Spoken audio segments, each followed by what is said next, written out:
À l'instant, les principaux titres à développer dans ce journal de l'économie. Mesdames, Messieurs, bienvenue à tous.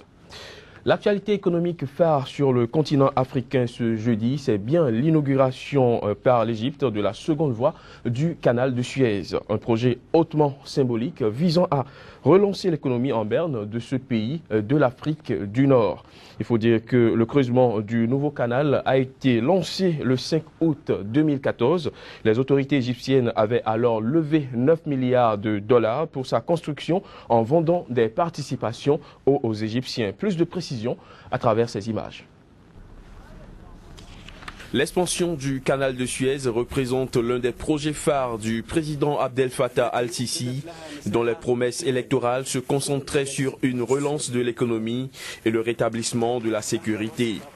Longue de 72 km, la nouvelle voie va permettre de doubler la capacité du trafic sur cette artère fondamentale reliant la mer Rouge à la mer Méditerranée.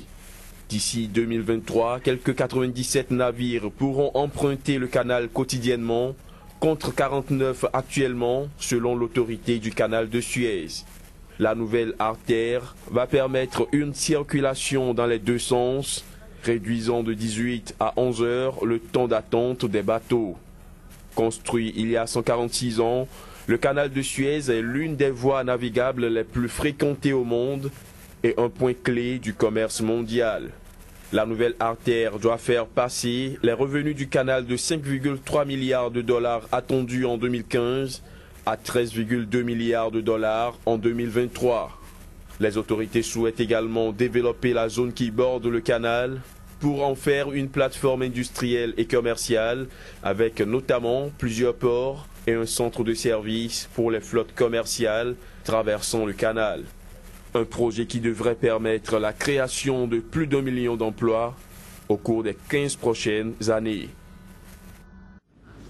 20 millions de dollars, c'est la somme demandée par l'Organisation des Nations Unies pour l'alimentation et l'agriculture FAO pour combattre des foyers de crise de la grippe aviaire hautement virulente de type H5N1 en Afrique de l'Ouest. Cet appel lancé en juillet dernier fait suite à l'apparition de foyers du virus dans les élevages de volailles, les marchés et les exploitations familiales au Nigeria, au Burkina Faso, au Niger, en Côte d'Ivoire et au Ghana. Il faut dire que cette épidémie ouest-africaine qui bouleverse le marché du poulet bicyclette risque de porter un coup dur à l'économie ouest-africaine. Un tour d'horizon à présent pour découvrir d'autres faits de l'actualité économique sur le continent africain. C'est à travers cette compilation qui nous amènera en Éthiopie et en Afrique du Sud, en passant par le Kenya. En Éthiopie, l'inflation des prix connaît une progression à 2 chiffres, atteignant 11,9% à la fin du mois de juillet. La hausse des prix concerne aussi bien les prix des aliments que des produits non alimentaires. En effet, les prix des aliments ont bondi de près de 13%, tirés notamment par une hausse des prix des céréales, des légumes et des fruits. Les prix des produits non alimentaires, quant à eux, ont progressé de 9,7%. Notons qu'une inflation galopante risque de peser sur les avancées dans la lutte contre l'extrême pauvreté qui touche encore un quart de la population éthiopienne. Kenya Airways pourrait nécessiter d'un plan de sauvetage d'un montant situé entre 500 et 600 millions de dollars en raison d'une perte record enregistrée lors de son exercice clos en mars dernier. En effet, le transporteur a enregistré des pertes de 294,30 millions de dollars durant le dernier exercice fiscal. Les difficultés financières dans lesquelles se débat Kenya Airways s'expliquent essentiellement par l'effondrement de l'activité touristique dans le sillage des attentats meurtriers perpétrés par des groupes armés islamistes. Au Maroc, la Banque centrale populaire portera à 52% sa participation dans chacune des 10 banques populaires régionales. L'opération s'inscrit dans le processus de réforme des crédits populaires entamé depuis quelques années et se traduira par des augmentations de capital d'un montant global de 11,4 milliards de dirhams, soit un peu plus d'1 milliard d'euros. Précisons que la Banque centrale populaire du Maroc est elle-même contrôlée à 52,1% par les banques populaires régionales. En Afrique du Sud, le rapport de la Chambre de commerce prédit que le 4e trimestre de l'année risque d'être difficile pour le pays, notamment en raison des défis auxquels il est confronté.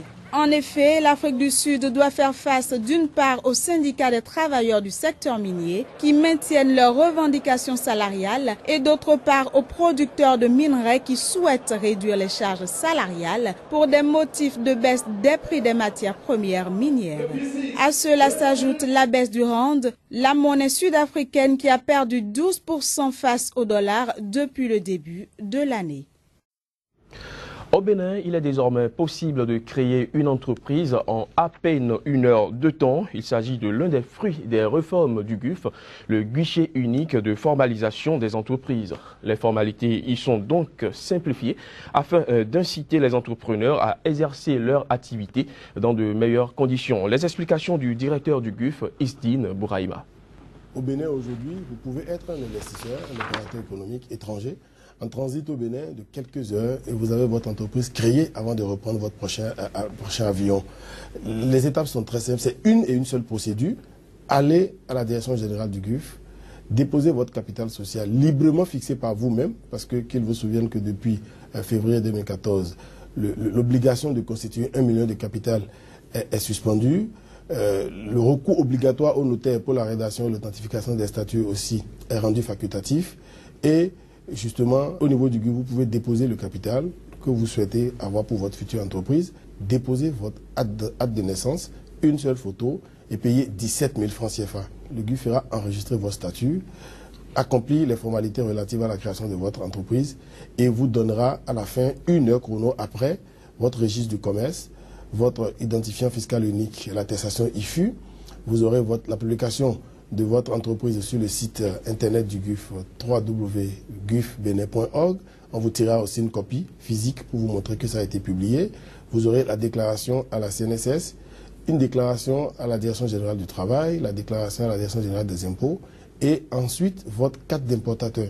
Alors c'est dit aujourd'hui qu'en une seule procédure, à 17 000 francs et en 1 heure chrono, vous créez votre société à responsabilité limitée, votre société anonyme ou votre SAS au niveau du Bénin, et tout ça en 1 heure. 55 ans d'indépendance en Afrique de l'Ouest, c'est le thème que nous abordons depuis le début de cette semaine. Aujourd'hui, il sera question des perspectives pour le Burkina Faso, les perspectives économiques bien sûr.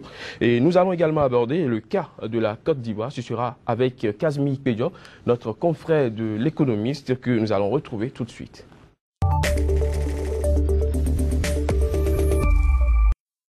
Kazmi Pédio, bonjour. Bonjour, Crépy. Alors, 55 ans d'indépendance en Afrique de l'Ouest, nous avons abordé le thème depuis le début de la semaine. Hier déjà avec Inès, vous avez parlé du Burkina Faso. Aujourd'hui, il sera question de définir les perspectives économiques au Burkina Faso. C'est bien ça, Crépy. Nous avons longtemps hier parlé de ce pays-là qui aujourd'hui constitue des destinations pour les investisseurs étrangers et aussi de l'Afrique de l'Ouest, de l'Afrique de façon générale. Et nous avons aujourd'hui parlé un peu des perspectives. Et lorsqu'on parle des perspectives, il faut dire que malgré la crise politique que ce pays a connue en 2014, malgré la baisse du coût du coton et de l'or sur le plan mondial et malgré également l'épidémie d'Ebola, ce pays reste toujours dans le carré d'as de l'économie émergente dans la sous-région avec un taux de croissance de 5,5% pour l'année 2014. Cette croissance est davantage renforcée par le secteur de l'agriculture et aussi le secteur minier dont le Burkina a construit déjà le 5e, je crois bien, la 5e industrie de traitement de l'or et qui aujourd'hui serait mise d'ici peu serait mise en exploitation. Alors il faut dire que ce pays est en train progressivement de rentrer dans l'histoire économique de l'Afrique de l'Ouest et surtout avec une certaine inclusion de cette économie-là au niveau de la masse populaire. Aujourd'hui au Burkina Faso, la croissance n'est pas que forte, la croissance est aussi au niveau de la population où les individus commencent par ressentir les fruits de cette croissance-là et c'est à l'actif de tout un système de gouvernance, c'est à l'actif objectif de tout un système de production locale et puis le pays ne pourra que bien se porter. Il faut dire pour terminer avec le Burkina Faso que ce pays regorge à travers le monde beaucoup de diaspora. Quand vous prenez par exemple la Côte d'Ivoire, il y a environ 4 millions de Burkinabés aujourd'hui qui vivent dans ce pays-là et qui travaillent la terre, qui rapatrient les devises au niveau du pays. Environ pour le compte de 2014, il a été noté environ 12 milliards de francs CFA qui ont été rapatriés au Burkina Faso pour soutenir la croissance. Donc voilà ce qu'on peut dire sur les perspectives économiques de ce pays-là. Toujours est-il que le pays gagnera davantage avec une situation sociopolitique plus apaisée, une sortie de crise vite pour permettre quand même à l'économie de davantage se porter dans ce pays-là. Alors, la Côte d'Ivoire sera à l'honneur vendredi, le vendredi 7 août. Ce pays, qu'est-ce qu'on peut retenir de son évolution économique en 5 ans d'indépendance? Voilà aussi un autre pays, hein, la Côte d'Ivoire. La Côte d'Ivoire, depuis les années 60, a toujours marqué positivement l'économie de la sous-région à travers beaucoup de réalisations, à travers une forme de gouvernance que aujourd'hui beaucoup d'observateurs qualifient quand même de pays fréquentable en Afrique de l'Ouest. C'est un pays qui a connu beaucoup de turbulences dans les années 2000, à partir de 2000 jusqu'en 2004, avec beaucoup de crises, mais malgré cela, le pays reste économiquement fort, avec un taux de croissance depuis 2014 avoisinant les 8%. Sinon qu'en 2014, le pays a connu 8,3% de taux de croissance. C'est quand même fort, c'est quand même bien en Afrique de l'Ouest où actuellement le taux de croissance oscille entre 5% et 6%.